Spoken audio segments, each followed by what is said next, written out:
Hello guys, welcome back to our classes. ಇವತ್ತಿನ ಕ್ಲಾಸಲ್ಲಿ ಕನ್ನಡ ಶೀಘ್ರಲಿಪಿ ಪ್ರಥಮ ದರ್ಜೆ ದ್ವಿತೀಯ ಪತ್ರಿಕೆ ಹೇಗೆ ಬಿಡಿಸುವುದು ಅನ್ನೋದನ್ನು ನೋಡೋಣ. ಮತ್ತು ಎಷ್ಟು ಮಾರ್ಕ್ಸಿಂದ ಇರ್ತದೆ, ಹೆಂಗೆ ಇರ್ತದೆ ಅನ್ನೋದನ್ನು ನೋಡೋಣ. ಬರೀ ಯಾಕಂದ್ರೆ ಫಸ್ಟ್ ಟೈಮ್ ಎಕ್ಸಾಮ್ ಬರೆಯಕ್ಕೆ ಹೋಗ್ತಿರ್ತೀರಿ, ಅದ್ರ ಬಗ್ಗೆ ಜಾಸ್ತಿ ಐಡಿಯಾ ಇರೋಂಗಿಲ್ಲ.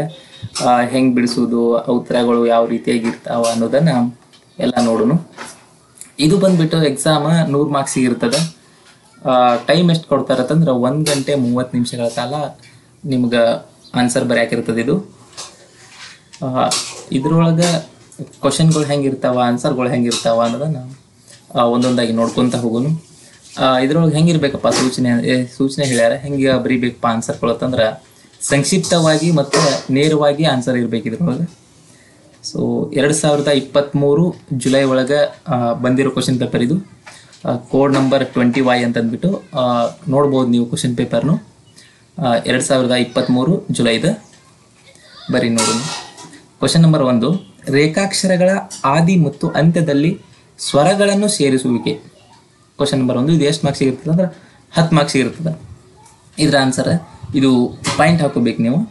ಫಸ್ಟ್ ಪಾಯಿಂಟ್, ರೇಖಾಕ್ಷರಗಳ ಆದಿಯಲ್ಲಿ ಮತ್ತು ಅಂತ್ಯದಲ್ಲಿ ಬರುವ ಸ್ವರಗಳನ್ನು ರೇಖಾಕ್ಷರಗಳಿಗೆ ಸೇರಿಸಿ ಬರೆಯಬೇಕು. ಹಾಗೆ ಸೇರಿಸಿ ಬರೆಯುವುದರಿಂದ ಪದಗಳನ್ನು ಓದಲು ಅನುಕೂಲವಾಗುತ್ತದೆ. ರೇಖಾಕ್ಷರದ ಆದಿಯಲ್ಲಿ ಬರುವ ಆ ಸ್ವರವನ್ನು ಚಿಕ್ಕ ಸಮಗೆರೆ ಅಥವಾ ನೇರಗೆರೆಯಿಂದ ಸೂಚಿಸುತ್ತದೆ ಅಂತ ಹೇಳಿ ಬರೋದು. ಅದಕ್ಕೆ 2 ಅಥವಾ 2ಕ್ಕಿಂತ ಹೆಚ್ಚು, ಮ್ಯಾಕ್ಸಿಮಮ್ 2ಕ್ಕಿಂತ ಹೆಚ್ಚೇ ನೀವು ಉದಾಹರಣೆ ಕೊಡಬೇಕು. ಕರೆಕ್ಟಪ್ಪ ಅಂತಂದ್ರೆ 2 ಮಿನಿಮಮ್ ಆದರೂ 2 ಉದಾಹರಣೆ ಕೊಡಲೇಬೇಕಾಗಿರ್ತದೆ ನೀವು. ಸೊ ನಿಮ್ಗೆ ಆದಷ್ಟು ಜಾಸ್ತಿ ಉದಾಹರಣೆ ಕೊಟ್ಟರೆ ಚಲೋ ಇರ್ತದೆ. ನೆಕ್ಸ್ಟ್ ಸೆಕೆಂಡ್ ಪಾಯಿಂಟ್, ರೇಖಾಕ್ಷರದ ಆದಿಯಲ್ಲಿ ಮತ್ತು ಅಂತ್ಯದಲ್ಲಿ ಇ ಅಥವಾ ಎ ಸ್ವರವನ್ನು ಓರೆಗೆರೆಯಿಂದ ಸೂಚಿಸಲಾಗುತ್ತದೆ. ಉದಾಹರಣೆ ಇತಿ, ಟೀಕೆ, ಮಿತಿ, ಗತಿ, ಹೆಜ್ಜೆ, ಆಚೆ, ಈಚೆಗೆ. ಮೂರನೇ ಪಾಯಿಂಟ್, ಆದಿಯಲ್ಲಿ ಓ ಸ್ವರಗಳು ಬಂದರೆ ಅವನ್ನು ಸಣ್ಣ ಕೊಕ್ಕೆ ಮತ್ತು ವೃತ್ತದಿಂದ ಸೂಚಿಸಬೇಕು. ಅಂತ್ಯದಲ್ಲಿ ಬಂದರೆ ಸಣ್ಣ ವೃತ್ತ ಮತ್ತು ಕೊಕ್ಕೆಯಿಂದ ಸೂಚಿಸಬೇಕು. ಉದಾಹರಣೆ ಒಬ್ಬ, ಓಟ, ಕೂಗಾಟವೋ, ಓಡೋ. ನೀವು ಇಷ್ಟು ಉದಾಹರಣೆ ಬರಿಬೇಕಂತೇನಿಲ್ಲ, 2ಕ್ಕಿಂತ ಜಾಸ್ತಿ ಇದ್ರೆ ಸಾಕು. 3 ಬರೀ ಸಾಕು. 2 ಬರೆದ್ರೆ ನಡೀತದ, ಬಟ್ 3 ಬರೆದ್ರೆ ಬೆಟ್ರ್. 3, 4 ಬರೆದ್ರೆ ಚಲೋ ಇರ್ತದೆ. ನೆಕ್ಸ್ಟ್ ಪಾಯಿಂಟ್, ರೇಖಾಕ್ಷರಗಳ ಆದಿಯಲ್ಲಿ ಮತ್ತು ಅಂತ್ಯದಲ್ಲಿ ಒಂದು ಸಣ್ಣ ಮೇಲ್ಮುಖ ಅಥವಾ ಕೆಳಮುಖ ಅರ್ಧ ವೃತ್ತವನ್ನು ಬರೆದರೆ ಅದು ಉ ಸ್ವರವನ್ನು ಸೂಚಿಸುತ್ತದೆ. ಉದಾಹರಣೆ ಊಟ, ಮರೆತು, ಉಡುಪು. ನೆಕ್ಸ್ಟ್ ಪಾಯಿಂಟ್, ಕ, ಗ, ಮ, ಲ ಮತ್ತು ಊರ್ಧ್ವಮುಖ ರ ವ್ಯಂಜನಗಳ ಅಂತ್ಯದಲ್ಲಿ ಉ ಸ್ವರ ಬಂದಾಗ ಎಡ ಅರ್ಧ ವೃತ್ತವನ್ನು ಬರೆಯಬೇಕು. ಉದಾಹರಣೆ ಹೋಗು, ಹಾಕು, ಪೋಲು. ಈ ರೀತಿಯಾಗಿ ಇವೇ ಬರಿಬೇಕಂತಲ್ಲ, ಯಾವ್ದು ಬೇಕಾದರೂ ನೀವು ಉದಾಹರಣೆನ ಒಂದು 2ಕ್ಕಿಂತ ಜಾಸ್ತಿ ಉದಾಹರಣೆಗಳನ್ನು ಬರಬೇಕು. 2 ಉದಾಹರಣೆ ಕೊಟ್ಟರೆ ಸಾಕಪ್ಪ ಅಂತಂದು 2 ಬರೆದು ಬರಕ್ಕೆ ಹೋಗ್ಬೇಡ್ರಿ. ಸ್ವಲ್ಪ ಮಿಸ್ಟೇಕ್ ಆದರೂ ಇನ್ನೊಂದು ಉದಾಹರಣೆಯನ್ನು ಕನ್ಸಿಡರ್ ಮಾಡ್ತಿರ್ತಾರೆ ಅವರು. ನೆಕ್ಸ್ಟ್ ಪಾಯಿಂಟ್, ಕೊಕ್ಕೆ ಅಥವಾ ಸೊನ್ನೆಗಳಿಂದ ಕೂಡಿದ ರೇಖಾಕ್ಷರಗಳಾದ ಯ ಮತ್ತು ಹ ರೇಖಾಕ್ಷರಗಳಿಗೆ ಓ ಮತ್ತು ಉ ಸ್ವರಗಳನ್ನು ಆದಿಯಲ್ಲಿ ಸೇರಿಸಲಾಗುವುದಿಲ್ಲ. ಅದಕ್ಕೆ ಬದಲಾಗಿ ರೇಖಾಕ್ಷರ ಮತ್ತು ಉ ಸ್ವರದೊಂದಿಗೆ ಸೂಚಿಸಿ ಬರೆಯಬೇಕು. ಉದಾಹರಣೆ ಒಯ್ಯಾರ, ಊಹೆ, ಉಯ್ಯಾಲೆ. ಇಲ್ಲಿ ಏನು ಎಕ್ಸಾಂಪಲ್ ಬರಿತಿರ್ತೀರಿ ನೋಡು ನೀವು, ಅದಕ್ಕೆ ಏನು ಸ್ವರಗಳು ಬರ್ತಾವ ನೋಡು, ಸ್ವರ ಚಿಹ್ನೆಗಳು ಏನು ಬರ್ತಾವ ನೋಡು, ಅವು ಎಲ್ಲನೂ ಕೊಡ್ಬೇಕಾಗ್ತದೆ. ಡೈರೆಕ್ಟ್ ನೀವು ಸ್ಪೀಡ್ ಒಳಗೆ ಬರಿತೀರಲ್ಲ ಸ್ವರ ಕೊಡ್ಲಾರ್ದೆ, ಸೊ ಆ ರೀತಿಯಾಗಿ ಬರೆಯಕ್ಕೆ ಹೋಗ್ಬೇಡ್ರಿ.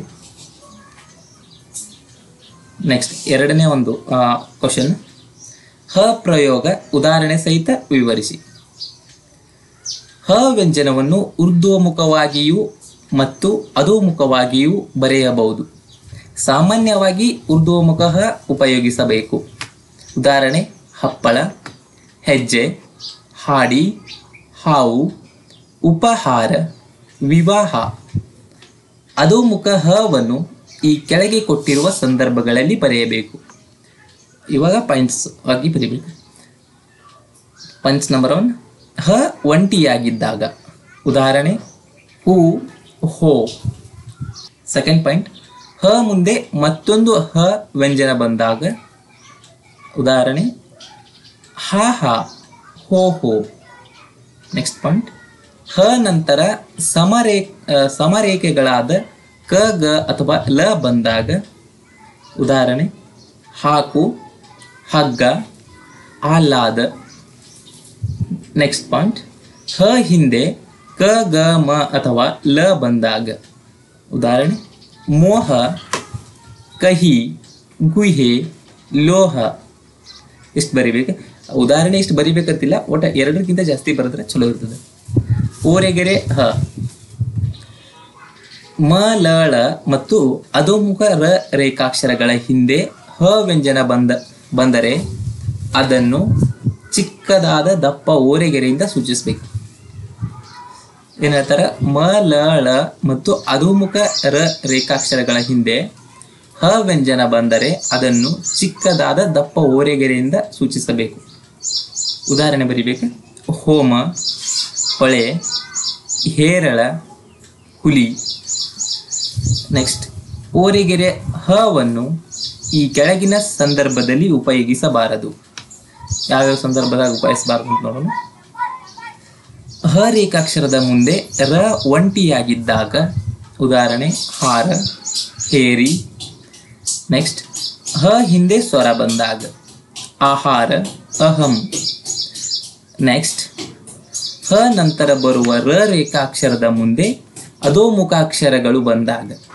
ಉದಾಹರಣೆ ಹೋರಾಟ, ಹೋರಾಡು, ಹರಾಜು, ಹರಪ್ಪ. ನೆಕ್ಸ್ಟ್, ಚುಕ್ಕೆ ಹ. ಪದಗಳ ಮಧ್ಯದಲ್ಲಿ ಊರ್ಧ್ವಮುಖ ಅಥವಾ ಅಧೋಮುಖ ಹ ರೇಖಾಕ್ಷರವನ್ನು ಒಂದು ತೆಳುವಾದ ಚುಕ್ಕೆಯಿಂದ ಸೂಚಿಸಬೇಕು. ಹ ಚುಕ್ಕೆಯನ್ನು ಹ ಮುಂದೆ ಬರುವ ಸ್ವರದ ಜೊತೆಗೆ ಬರೆಯಬೇಕು. ಏನ್ ಹೇಳ್ತಾರೆ ಅವರು, ಹ ಚುಕ್ಕೆಯನ್ನು ಹ ಮುಂದೆ ಬರುವ ಸ್ವರದ ಜೊತೆಗೆ ಬರೀಬೇಕು. ಹೆಂಗಪ್ಪ ಅಂತಂದ್ರೆ ಇಲ್ಲಿ ಆ್ಯಕ್ಚುಲಿ ಗೊತ್ತೇ ಆದ ನಿಮಗೆ, ಜಸ್ಟ್ ಎಕ್ಸ್ಪ್ಲೇನ್ ಮಾಡತ್ತಿರೋದು, ಸಾರಿ. ಉದಾಹರಣೆ ಮಹಾರಾಜ, ಪುರೋಹಿತ. ನೆಕ್ಸ್ಟ್ ಕ್ವಶನ್, ಮೂರನೇದು, ದ್ವಿರೂಪ ವರ್ ತರ್ ದರ್. ಉದಾಹರಣೆ ಸಹಿತ ವಿವರಿಸಿ. ಎಡರೂಪ ವರ್ ತರ್ ಮತ್ತು ದರ್. ಎಡರೂಪದ ವ, ತ ಮತ್ತು ದ ರೇಖಾಕ್ಷರಗಳಿಗೆ ಆದಿಯಲ್ಲಿ ಒಂದು ಸಣ್ಣ ಕೊಕ್ಕೆಯನ್ನು ಬರೆದರೆ ಅದು ಎಡರೂಪ ವರ್ ತರ್ ಮತ್ತು ದರ್ ಸೂಚಿಸುತ್ತದೆ. ಉದಾಹರಣೆ ವರ್ ತರ್ ದರ್. ನೆಕ್ಸ್ಟ್ ಪಾಯಿಂಟ್, ವರ್ ತರ್ ದರ್ ಒಂಟಿಯಾಗಿದ್ದು ಆದಿಯಲ್ಲಿ ಸ್ವರ ಕೇಳಿದರೆ. ಉದಾಹರಣೆ ಅವರ, ಇತರ, ಆದರ್ಶ. ನೆಕ್ಸ್ಟ್ ಪಾಯಿಂಟ್, ಎಡರೂಪ ವಕ್ರ ರೇಖಾಕ್ಷರಗಳನ್ನು ವರ್ ತರ್ ದರ್ಗೆ ಸೇರಿಸಿದರೆ. ಉದಾಹರಣೆ ಇದ್ದರು, ಹೋದವರು. ನೆಕ್ಸ್ಟ್ ಪಾಯಿಂಟ್, ವರ್ ತರ್ ದರ್ ಹಿಂದೆ ಅಥವಾ ಮುಂದೆ ಚ, ಜ ಬಂದರೆ. ಉದಾಹರಣೆ ಚತುರ, ಜವರ, ತರ್ಜುಮೆ, ದರ್ಜಿ. ನೆಕ್ಸ್ಟ್ ಪಾಯಿಂಟ್, ವರ್ ರೇಖಾಕ್ಷರವನ್ನು ಡ ರೇಖಾಕ್ಷರಕ್ಕೆ ಸೇರಿಸಿದರೆ. ಉದಾಹರಣೆ ಇವೆರಡು. ಬಲರೂಪದ ವರ್ ತರ್ ಮತ್ತು ದರ್. ಬಲರೂಪದ ವ, ತ ಮತ್ತು ದ ರೇಖಾಕ್ಷರಗಳಿಗೆ ಆದಿಯಲ್ಲಿ ಒಂದು ಸಣ್ಣ ಕೊಕ್ಕೆಯನ್ನು ಬರೆದರೆ ಅದು ಬಲರೂಪದ ವರ್ ತರ್ ಮತ್ತು ದರ್ ಸೂಚಿಸುತ್ತದೆ. ವರ್ ತರ್ ದರ್. ಪಾಯಿಂಟ್ ನಂಬರ್ 1, ವರ್ ತರ್ ದರ್ ಒಂಟಿಯಾಗಿದ್ದು ನಂತರ ಸ್ವರ ಕೇಳಿದರೆ. ಉದಾಹರಣೆ ವರುಣ, ತರುಣ, ದರ. ನೆಕ್ಸ್ಟ್ ಪಾಯಿಂಟ್, ಬಲರೂಪದ ವಕ್ರ ರೇಖಾಕ್ಷರಗಳನ್ನು ವರ್ ತರ್ ದರ್ಗೆ ಸೇರಿಸಿದರೆ. ಉದಾಹರಣೆ ತ್ರೇತಾಯುಗ, ತ್ರೇತಾಯುಗ. ವರ್ ತರ್ ದರ್ ಹಿಂದೆ ಅಥವಾ ಮುಂದೆ ಸಮರೇಖಾಕ್ಷರಗಳು ಬಂದರೆ ತರ್ಕ, ಉದಾಹರಣೆ ತರ್ಕ, ಧರ್ಮ. ನೆಕ್ಸ್ಟ್ ಪಾಯಿಂಟ್, ವರ್ ತರ್ ದರ್ ಹಿಂದೆ ಅಥವಾ ಮುಂದೆ ಚ, ಜ ರೇಖಾಕ್ಷರಗಳನ್ನು ಬಿಟ್ಟು ಬೇರೆ ರೇಖಾಕ್ಷರಗಳು ಬಂದರೆ. ಉದಾಹರಣೆ ದರ್ಬೆ, ತರಪೇತು, ರಾತ್ರಿ. ನೆಕ್ಸ್ಟ್ ಪಾಯಿಂಟ್, ದರ್ ರೇಖಾಕ್ಷರವನ್ನು ವ ರೇಖಾಕ್ಷರಕ್ಕೆ ಸೇರಿಸಿದರೆ. ಉದಾಹರಣೆ ತ್ರಿವೇಣಿ, ದೂರ್ವಾಸ. 4ನೇ ಕ್ವಶನ್, ಈ ಕೆಳಗಿನವುಗಳಲ್ಲಿ ಯಾವುದಾದರೂ 4ಕ್ಕೆ ಟಿಪ್ಪಣಿ ಬರೆಯಿರಿ. 5 × 4 ಒಂದು ಕ್ವಶನ್ಗೆ 5 ಮಾರ್ಕ್ಸ್ ಇರ್ತದೆ. ಯಾವುದರೆ 4 ಕ್ವಶನ್ಗೆ ಆನ್ಸರ್ ಮಾಡಬೇಕಾಗಿರ್ತದೆ. ಫಸ್ಟ್ ಕ್ವಶನ್ ಏನದಪ್ಪ ಅಂತಂದ್ರೆ ತ್ವ ಮತ್ತು ದ್ವ ವರ್ಣಗಳ ಪ್ರಯೋಗ. ರ ರೇಖಾಕ್ಷರದ ಆದಿಯಲ್ಲಿ ದೊಡ್ಡ ಕೊಕ್ಕೆಯನ್ನು ಬರೆಯುವುದರಿಂದ ತ್ವ, ತವ ಅಥವಾ ದ್ವ, ದವ ವರ್ಣಗಳನ್ನು ಸೂಚಿಸಬಹುದು. ಆದರೆ ಮಧ್ಯದಲ್ಲಿ ಮತ್ತು ಅಂತ್ಯದಲ್ಲಿ ತ್ವ ಮತ್ತು ದ್ವ ವರ್ಣವನ್ನು ಒಂದು ಸಣ್ಣ ವೃತ್ತ ಮತ್ತು ಕೊಕ್ಕೆಯಿಂದ ಸೂಚಿಸಬಹುದು. ಉದಾಹರಣೆ ತ್ವರೆ, ವಿದ್ಯುದ್ವೇಗ, ಸಮತ್ವ. ಆದರೆ ಪಶುತ್ವ ಈ ಥರ ಬರಂಗಿಲ್ಲ. ಪಶುತ್ವ ಈ ಥರ ಬರೀ ಪಶುತ್ವ. ನೆಕ್ಸ್ಟ್, ರೇಖಾಕ್ಷರದ ಅಂತ್ಯದಲ್ಲಿ ದೊಡ್ಡ ಕೊಕ್ಕೆ ಹಾಗೂ ಸಣ್ಣ ವೃತ್ತ ಸೇರಿಸಿ ಬರೆದರೆ ಅದು ಉದಿಲ್ಲ ಎಂಬುದನ್ನು ಸೂಚಿಸುತ್ತದೆ. ಆದಿಯಲ್ಲಿ ಕೊಕ್ಕೆ ಅಥವಾ ವೃತ್ತ ಬಂದಾಗ ಅದರ ವಿರುದ್ಧ ದಿಕ್ಕಿನಲ್ಲಿ ಬರೆಯತಕ್ಕದ್ದು. ಉದಾಹರಣೆ ಸೇರುವುದಿಲ್ಲ, ಮಾಡುವುದಿಲ್ಲ. ಸೆಕೆಂಡ್ ಕ್ವಶನ್, ಇಮ್ಮಡಿ ರೇಖಾಕ್ಷರದ ಅಂತ್ಯ ಪ್ರತ್ಯಯಗಳು.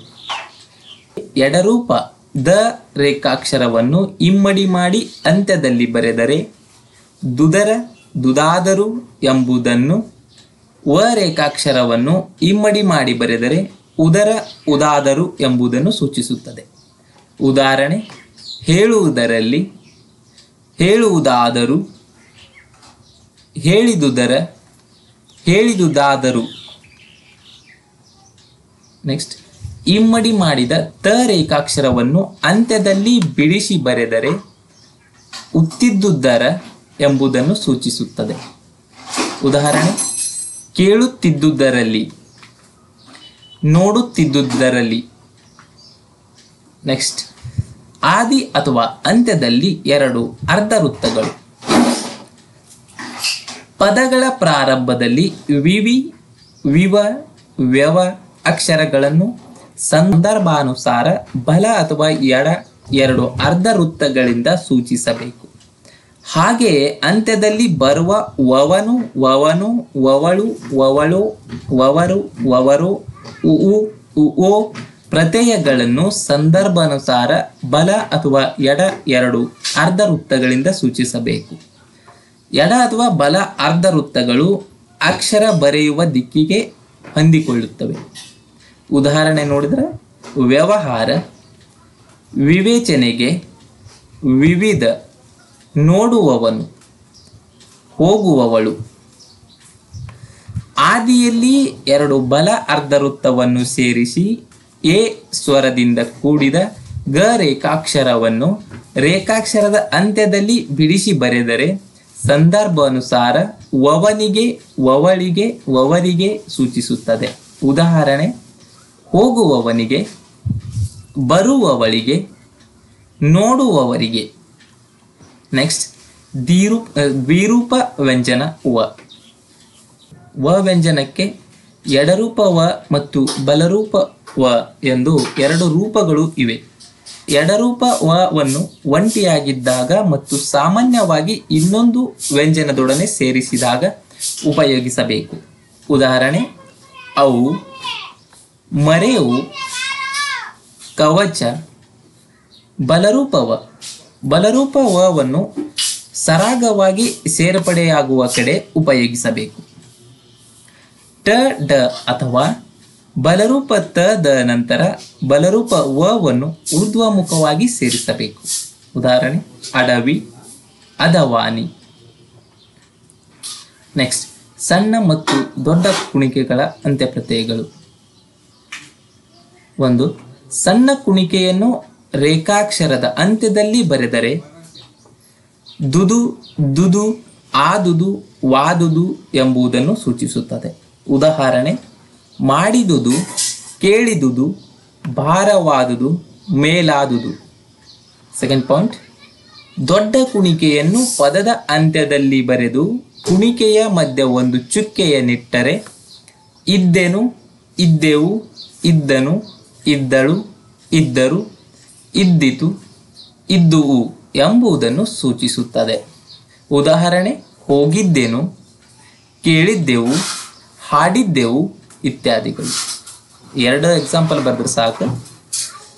ನೆಕ್ಸ್ಟ್, ದೊಡ್ಡ ಕುಣಿಕೆಯನ್ನು ರೇಖಾಕ್ಷರದ ಅಂತ್ಯದಲ್ಲಿ ಬರೆದರೆ ಇದ್ದೇನೆ, ಇದ್ದೇವೆ, ಇದ್ದಾನೆ, ಇದ್ದಾರೆ ಎಂಬುದನ್ನು ಸೂಚಿಸುತ್ತದೆ.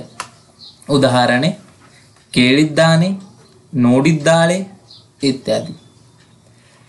ನೆಕ್ಸ್ಟ್, ರೇಖಾಕ್ಷರದ ಅಂತ್ಯದಲ್ಲಿ ಸವೃತ್ತ ಅಥವಾ ಅಂತ್ಯಪ್ರತ್ಯಯ ಚಿಹ್ನೆಯ ನಂತರ ಇದ್ದೇನೆ, ಇದ್ದೇವೆ, ಇದ್ದಾರೆ, ಇದ್ದಾಳೆ ಬಂದಾಗ ಎಡರೂಪದ ರೇಖಾಕ್ಷರವನ್ನು ಮತ್ತು ಇದ್ದೆನು, ಇದ್ದೆವು, ಇದ್ದನು, ಇದ್ದಳು ಬಂದಾಗ ಬಲರೂಪ ದ ರೇಖಾಕ್ಷರವನ್ನು ಪಕ್ಕದಲ್ಲಿ ಬಿಡಿಸಿ ಬರೆಯಬೇಕು. ಉದಾಹರಣೆ: ಬರೆಸಿದ್ದೇವೆ, ಬರೆಸಿದ್ದೆವು, ಹೋಗುತ್ತಾ ಇದ್ದೇವೆ, ಬರುತ್ತಾ ಇದ್ದರು. ನೆಕ್ಸ್ಟ್ 5ನೇ ಒಂದು ಕ್ವಶನ್. ಈ ಕೆಳಗಿನವುಗಳಲ್ಲಿ ಯಾವುದಾದರೂ 5 ಪದಗಳಿಗೆ ಸಂಕ್ಷೇಪಣೆ ಬರೆಯಿರಿ. ಇದು 1 ಮಾರ್ಕ್ಸಿಗೆ ಇರ್ತಾವ. ನಾವು 5 ಹೇಳ್ಯಾರಂತದ್ದು 5 ಬರೆದ್ಬಿಟ್ಟು ಬರಾಕ್ ಹೋಗ್ಬೇಡ್ರಿ. ನಿಮಗೆ ಬರ್ತಿದ್ವು ಅಂದ್ರೆ ಅವು ಎಷ್ಟು ಕೊಟ್ಟಾರ ಒಟ್ಟುನು ಬರೀರಿ. ತೀವ್ರ, ಪಕ್ಷಪಾತ, ಅಧ್ಯಾಪಕ, ಅಂಕಿ ಅಂಶಗಳು, ಇಹಪರ. ಇದು ಆ್ಯಕ್ಚುಲಿ ಛೇದಿಸಿ ಬರೀಬೇಕಾಗಿತ್ತು, ಇಹಪರ ನಡೀತದ. ಕಲಾಕೃತಿಗಳು, ಚಲನಚಿತ್ರ. ನೆಕ್ಸ್ಟ್, ಈ ಕೆಳಗೆ ಕೊಟ್ಟಿರುವ ಯಾವುದಾದರೂ 5 ಪದಗಳಿಗೆ ಪದ ಸಮೂಹಗಳನ್ನು ಬರೆಯಿರಿ. ಇದರೊಳಗೂ 5 ಬರಿ ಅಂತ ಹೇಳ್ಯಾರ. ನಿಮ್ಗೆ ಅಷ್ಟು ಬರ್ದಿದ್ದು ಅಂದ್ರೆ ಒಟ್ಟು ಬರೀರಿ, ಬರಲಿಲ್ಲ ಅಂದ್ರೆ 5 ಬರ್ದು ಬರ್ರಿ. ಚೀಫ್ ಕಮಿಷನರ್, ನನ್ನ ಮಾತುಗಳನ್ನು ಮುಗಿಸುತ್ತೇನೆ, ನಿವೇದನೆ ಮಾಡಿಕೊಳ್ಳುತ್ತೇನೆ, ಹೆಚ್ಚು ಆಹಾರೋತ್ಪತ್ತಿ, ಹೇಳಲಿಚ್ಛಿಸುತ್ತೇನೆ, ಸುಧಾರಣಾ ಸಮಿತಿ, ಸಹಾಯ ಮತ್ತು ಸಹಕಾರಗಳನ್ನು. ಇವೆಲ್ಲ ನಿಮ್ಗೆ ಗೊತ್ತೇ ಇರ್ತಾವ, ಎಲ್ಲ ಪ್ರಾಕ್ಟೀಸ್ ಮಾಡಿದ್ದೇ ಇರ್ತದೆ, ಹೇಳೋದೇನು ಅವಶ್ಯಕತೆ ಇಲ್ಲ ಅನ್ಕೋತೀನಿ. ಇರಲಿ, ಒಂದ್ಸಲ ನೋಡ್ಕೋರಿ. ಕೆಳಗೆ ಕೊಟ್ಟಿರುವ ಯಾವುದಾದರೂ 5 ಪದಗಳಿಗೆ ಛೇದಿಸುವಿಕೆ ಪದಗಳನ್ನು ಬರೆಯಿರಿ. ಕಾನೂನು ಭಂಗ ಚಳುವಳಿ, ಗುಣದೋಷ, ಚೆಲ್ಲಾಪಿಲ್ಲಿ, ಜಯಾಪಜಯ, ತುಟ್ಟಿ ಭತ್ತೆ, ನೀತಿ ನಿಯಮಗಳು, ಮ್ಯಾನೇಜಿಂಗ್ ಡೈರೆಕ್ಟರ್. ನೆಕ್ಸ್ಟ್, ಈ ಕೆಳಗಿನ ಖಾಲಿ ಜಾಗವನ್ನು ಸೂಕ್ತ ಉತ್ತರಗಳಿಂದ ಭರ್ತಿ ಮಾಡಿ. ಬಿಟ್ಟ ಸ್ಥಳಗಳನ್ನು ಕೊಟ್ಟಿರ್ತಾರೆ. ಒಂದು ಬಿಟ್ಟ ಸ್ಥಳ ತುಂಬಿದ್ರೆ 1 ಮಾರ್ಕ್ಸ್, ಟೋಟಲ್ 5 ಮಾರ್ಕ್ಸಿಂದ ಇರ್ತದೆ ಇದು. ನ ಕೊಕ್ಕೆಯನ್ನು ಪದದ ಅಂತ್ಯದಲ್ಲಿ ಬರೆದರೆ ಅನ್ನು, ವನ್ನು ಅಂತ್ಯ ಪ್ರತ್ಯಯಗಳನ್ನು ಸೂಚಿಸುತ್ತದೆ. ನೆಕ್ಸ್ಟ್ ಪಾಯಿಂಟ್, ಲ ರೇಖಾಕ್ಷರವನ್ನು ಅಧೋಮುಖವಾಗಿ ದಪ್ಪ ಮಾಡಿ ಬರೆದರೆ ಲ ಜೊತೆಗೆ ರ ಸಂಯೋಗವನ್ನು ಸೂಚಿಸುತ್ತದೆ. ಇಲ್ಲಿ ಡಾರ್ಕ್ ಏನದಲ್ಲ, ಇದು ಬಿಟ್ಟ ಸ್ಥಳ ಇರ್ತದೆ, ನಾವು ತುಂಬಿದ್ದ. ನೆಕ್ಸ್ಟ್, ರೇಖಾಕ್ಷರದ ಅಂತ್ಯದಲ್ಲಿ ಅರ್ಧ ಮಾಡಿದ ಊರ್ಧ್ವಮುಖ ರ ರೇಖಾಕ್ಷರವನ್ನು ಸೇರಿಸಿ ಬರೆದರೆ ಡ್ಯಾಶ್ ಎಂದಾಗುತ್ತದೆ ಅಂತ ಕೇಳಿರ್ತಾರೆ. ಆರದ, ಆರದೆ. ನೆಕ್ಸ್ಟ್, ಈ ಪೈಸೆಯನ್ನು ಸೂಚಿಸಲು ಪ ರೇಖಾಕ್ಷರಕ್ಕೆ ಅಂತ್ಯದಲ್ಲಿ ಡ್ಯಾಶ್ ಬರೆಯಬೇಕು, ಸ ವೃತ್ತವನ್ನು ಬರೆಯಬೇಕು. ನೆಕ್ಸ್ಟ್, ವಾಕ್ಯದ ಮಧ್ಯದಲ್ಲಿ ಬರುವ ಅಡ್ಡಗೆರೆಗೆ ಆದಿಯಲ್ಲಿಯೂ ಅಂತ್ಯದಲ್ಲಿಯೂ ಡ್ಯಾಶ್ ಸೇರಿಸಬೇಕು, ಓರೆಗೆರೆಯನ್ನು ಸೇರಿಸಬೇಕು. ನೆಕ್ಸ್ಟ್, ಇದು ಪ್ಯಾಸೇಜ್ ಇರ್ತದೆ. ಪ್ಯಾಸೇಜ್ ನೀವು ಪ್ರಾಕ್ಟೀಸ್ ಮಾಡಬೇಕು, ಯಾಕಂತಂದ್ರೆ ಅದು 30 ಮಾರ್ಕ್ಸಿಗೆ ಇರ್ತದೆ. ಸ್ವಲ್ಪ ನೀಟಾಗಿ ನಿಧಾನವಾಗಿ ಬರೀರಿ, ಒಟ್ಟ ಗಡಬಡ ಮಾಡಾಕೋಬೇಡ್ರಿ. ಟೈಮ್ ರಗಡ್ ಉಳಿದಿರ್ತದೆ. ಪ್ಯಾಸೇಜ್ದಾಗ ಮಾರ್ಕ್ಸ್ ಚಲೋ ತಗೋಬೇಕು, ಯಾಕಂತಂದ್ರೆ ಸ್ಕೋರ್ ಆಗೋದು ಇದ್ರೊಳಗೆ. Thank you.